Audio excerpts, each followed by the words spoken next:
نحمدہ ونصلی علی رسولہ الکریم اما بعد فاعوذ باللہ من الشیطان الرجیم بسم اللہ الرحمن الرحیم اللہم صلی علی محمد و علی آل محمد کما صلیت علی ابراہیم و علی آل ابراہیم انک حمید مجید اللہم بارک علی محمد و علی آل محمد کما بارکت علی ابراہیم و علی آل ابراہیم انک حمید مجید۔ فرمان مصطفیٰ صلی اللہ علیہ وآلہ وسلم ہے کہ جو شخص تکبر، خیانت اور قرض سے آزاد ہو کر مرے گا وہ جنت میں داخل ہوگا۔ بحوالہ جامع الترمذی الحدیث 1587 جیم سواد 208۔ پارہ نمبر 21 کا مختصر تعارف حاصل کریں گے۔ سورہ العنکبوت پارہ نمبر 21 میں جاری ہے۔ سورہ العنکبوت مکی ہے، اس میں 69 آیتیں اور 7 رکوع ہیں۔ سورہ العنکبوت آیت نمبر 44 تک پارہ نمبر 20 میں شامل ہیں، جبکہ 45 نمبر آیت سے پارہ نمبر 21 میں سورہ العنکبوت جاری ہے۔ پارہ نمبر 21 میں سورہ العنکبوت ابھی جاری ہے، جس میں کہ تلاوت قرآن، اقامت نماز سے کا بتایا گیا ہے کہ بے شک نماز برائی سے منع کرتی ہے اور بے حیائی سے منع کرتی ہے۔ آیت نمبر 46 میں اہل کتاب سے بحث و مباحثہ اور مجادلہ کے آداب اور اسلوب تبلیغ کے شائستہ اور پسندیدہ ہونے کا بیان کیا گیا ہے۔ فرمایا کہ کتنے ہی جانور ہیں جو اپنا رزق اٹھائے نہیں پھرتے، ان کو اللہ تعالیٰ رزق دیتے ہیں، اور تم کو بھی یعنی انسان کتنی ہی منصوبہ بندی کیوں نہ کرے، اسباب کا اختیار کرنا وجہ ہے، لیکن رزاق حقیقی صرف اللہ تعالیٰ ہی ہیں۔ پھر آیت نمبر 64 میں فرمایا گیا ہے کہ دنیاوی زندگی کے کھیل اور تماشا ہونے اور اصل زندگی تمہارے لیے آخرت کی زندگی ہے۔ دنیاوی زندگی تو کھیل اور تماشا ہے۔ امام زین العابدین نے یہ کہا تھا کہ تم دنیا کی آگ کھا رہے تھے، میں قیامت کی کھا رہا تھا۔ سورۃ الروم اس کے بعد ہے۔ آیت نمبر 9 سے بتایا گیا ہے کہ لوگ اپنی مالی قوت اور دولت سے اثر انداز ہو کر اللہ تعالیٰ کی غالب کی ہوئی قدرت کو بھول جاتے ہیں، جبکہ ایسا نہیں کرنا چاہیے۔ ماضی میں کتنی ہی ایسی قومیں آئیں جو کہ مادی قوت کی حامل تھیں، لیکن آج ان کے کھنڈرات ان کی مادی قوت کا جیتا جاگتا ثبوت ہیں۔ آیت نمبر 21 میں اللہ تعالیٰ کی قدرت کی نشانیوں میں سے یہ بھی بتایا گیا ہے کہ اس نے انسان کو مٹی سے پیدا فرمایا اور پھر اسی کے جنس سے جوڑے بنائے تاکہ ان سے سکون حاصل کریں، اور زوجین کے درمیان محبت اور ہمدردی کا رشتہ بنایا، یعنی میاں اور بیوی کے تعلقات میں محبت اور ہمدردی کا رشتہ قائم کیا۔ یہ اللہ تعالیٰ کی قدرت کی نشانیوں میں سے ہے۔ زمین اور آسمان کی تخلیق اور انسانوں کی بولیاں اور رنگوں کا طلوع ہونا ہے۔ مومنین کے لیے تلاش معاش کے لیے دن کو بنایا ہے۔ قدرت کی متعدد نشانیوں کا رب نے ذکر فرمایا ہے۔ آیت نمبر 27 میں حیات بعد از موت کے منکرین سے فرمایا گیا ہے کہ وہی تو ہے جو تخلیق کی ابتدا کرتا ہے اور دوبارہ وہی زندہ کرے گا، اور یہ اس کے لیے آسان ہے۔ آیت نمبر 28 میں مشرکین سے مخاطب ہو کر فرمایا گیا ہے، کیا تمہارے غلام تمہارے مال میں برابر کے حصے دار ہوتے ہیں؟ اگر نہیں تو اللہ تعالیٰ کے ساتھ کیسے بے جان بتوں کو شریک کرتے ہو؟ امت محمدیہ صلی اللہ علیہ وآلہ وسلم کی تعلیم کی خاطر فرمایا کہ آپ باطل ادیان سے بے نیاز ہو کر اپنے آپ کو دین فطرت پر قائم رکھیں۔ آیت نمبر 33 سے انسان کی فطری خود غرضی کو بیان فرمایا گیا ہے۔ تکلیف کے وقت وہ اللہ تعالیٰ کو پکارتے ہیں لیکن راحت کے وقت اللہ تعالیٰ کو بھول جاتے ہیں بلکہ شرک کرنے لگتے ہیں، اللہ تعالیٰ کی رحمت سے نا امید ہو جاتے ہیں۔ آیت نمبر 38 میں قرابت داروں اور مسکینوں اور مسافروں کا حق دینے کا حکم دیا گیا ہے۔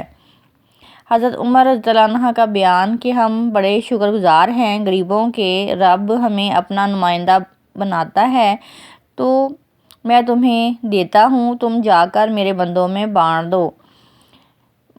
محسن ہیں، غریب ہیں۔ آیت نمبر 41 میں فرمایا کہ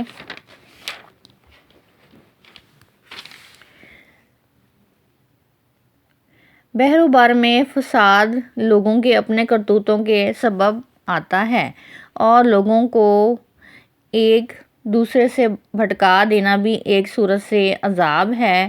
آیت نمبر 46 میں اللہ تعالیٰ نے بارش کے نظام کو اپنی قدرت کی نشانی کے طور پر بیان فرمایا ہے۔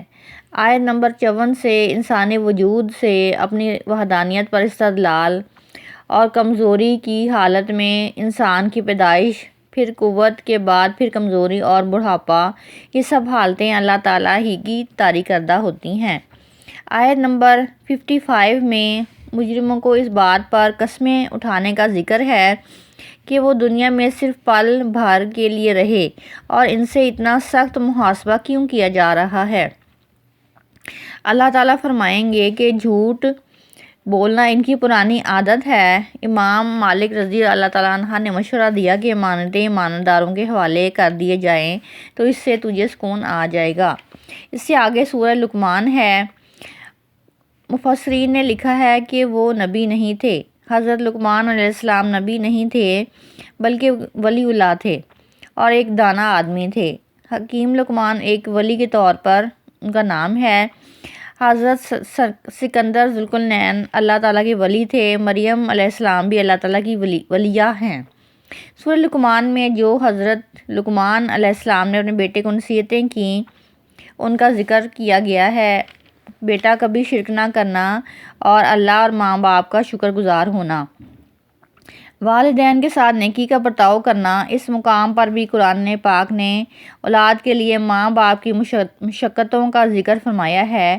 اگر کسی کے ماں باپ مشرک ہوں اور ان کے دباؤ میں آ کر شرک میں مبتلا نہ ہو، پابندی سے نماز پڑھو، نیکی کا حکم دو، برائی سے روکو، لوگوں کے ساتھ تکبر سے پیش نہ آؤ، زمین پر اکڑ کر نہیں چلو بلکہ عاجزی کے ساتھ چلو، چال اور گفتار میں تواضع اختیار کرنا۔ اس کے بعد سورہ سجدہ ہے۔ اس کی آیت نمبر 7 سے انسان کی پیدائش اور نسل انسانی کے لیے جوہر حیات، دل، روح جیسی نعمتوں کا اللہ پاک نے ذکر فرمایا ہے۔ آیت نمبر 15 میں فرمایا کہ ہماری آیات پر ایمان وہ لوگ لاتے ہیں کہ جب آیات کے ذریعے انہیں نصیحت کی جاتی ہے تو اپنے رب کی تسبیح اور حمد بیان کرتے ہیں، سجدے میں گر جاتے ہیں، شکر ادا کرتے ہیں اور ان کے پہلو عبادت الہی میں مشغولیت کی وجہ سے اپنے بستروں سے الگ رہتے ہیں۔ وہ اللہ تعالیٰ کے عذاب سے ڈرتے ہیں اور اس کی رحمت کا یقین کرتے ہوئے اسے پکارتے ہیں۔ سورہ سجدہ میں آیت نمبر 18 میں اللہ تعالیٰ نے مزید فرمایا کہ مومن اور فاسق برابر نہیں ہو سکتے۔ باعمل مومنین کے لیے جنت کی صورت میں اللہ تعالیٰ نے مہمانی تیار کی ہوئی ہے جبکہ فاسقوں کا ٹھکانہ جہنم ہے۔ اس کے بعد سورہ احزاب آتی ہے جو کہ پارہ نمبر 21 میں شامل ہے۔ اس سورہ مبارکہ کی آیت نمبر 4 میں اللہ تعالیٰ نے فرمایا کہ میں نے کسی انسان کے پہلو میں 2 دل نہیں بنائے۔ اسی آیت میں فرمایا کہ منہ بولے بیٹے حقیقی بیٹے کے حکم میں نہیں ہوتے، نبی پاک صلی اللہ علیہ وسلم نے حضرت زید رضی اللہ تعالیٰ عنہ کی پرورش کی تھی، تو کچھ لوگوں نے زید بن محمد صلی اللہ علیہ وسلم کہنا شروع کر دیا، تو فرمایا کہ زید بن محمد صلی اللہ علیہ وسلم نہ کہو، کیونکہ منہ بولا بیٹا حقیقی وارث نہیں ہوتا۔ اللہ تعالیٰ نے قانون بنا دیا ہے، شریعت کہتی ہے کہ اس کے نام کے ساتھ اس کے اصل باپ کا ہی نام آئے۔ پھر آیت نمبر 6 میں بتایا کہ نبی صلی اللہ علیہ وسلم ان کی جانوں کے ان سے بھی زیادہ مالک ہیں، نبی پاک صلی اللہ علیہ وسلم مومنوں سے ان کی جانوں سے بھی زیادہ قریب ہیں۔ ساتھ ہی بتایا کہ نبی صلی اللہ علیہ وآلہ وسلم کی بیویاں تمہاری مائیں ہیں، اور انبیاء کے فرائض اور وعدے کا ذکر آیت نمبر 7 میں کیا گیا ہے۔ آیت نمبر 7 میں انبیاء کرام کے فرائض اور وعدوں کا ذکر ہے۔ پھر آیت نمبر 8 سے غزوہ خندق میں، جس کو کہ غزوہ احزاب کہا جاتا ہے، اس میں قرآن مجید نے فرمایا کہ اس غزوے کا بھی ذکر ہے۔